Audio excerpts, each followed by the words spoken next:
नमस्ते दोस्तों, रोआ सभी को स्वागत बा हमने के चैनल पर। आज हमने के खूब सुंदर एगो बेटा विवाह के गीत लेके आयल बनी सा। तो रोआ लोग गीत के पूरा लास्ट तक सुने हम लोग। गीत बहुत अच्छा बा। अगर रोआ लोग के अच्छा लगे तो लाइक शेयर सब्सक्राइब कर हम लोग और कमेंट में बता के हम लोग के गीत कैसा लागल है। कहाँ के उरला में दुल्हन सुगावा, कहाँ में लिहाले बसेरा,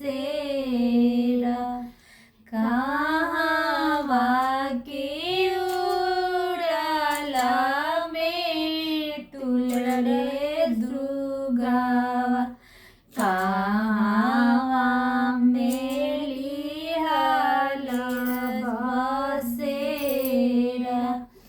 के करा मायरा चढ़ी बोलेला रे सुगावा, बोलेला गई बोली, के करा मायरा चढ़ी बोलेला रे सुगावा, बोलेला गई बोला। जानक मथुरा से उड़ला में तुलरे सुगावा, गोकुला में लियाले बसेरा, मथुरा से उड़ला में तुलरे सुगावा, गोकुला में लियाले बसेरा। जानक राजा चौपैया चढ़ी बोलेला रे सुगावा, बोलेला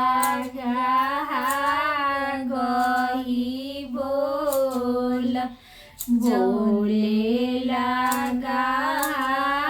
गई बोला। आपन सासू मांगे लिया चल मचल खटोलावा, पितिया सासुलारा पटोरा, पितिया सासुलारा पटोर, अजिया सासु मांगेली तीना देश हो लोगावा, अच्छे अच्छे लाई बारात, अजिया सासु मांगेली तीना देश हो लोगावा, अच्छे अच्छे लाई बारात, कहवा में पैबै सासु चल मचल खटोलावा, कहवा में लारा पटोरा, कहवा में लारा पटोरा, कहवा में पैबै सासु तीना देश हो लोगावा, अच्छे अच्छे लाई बारात,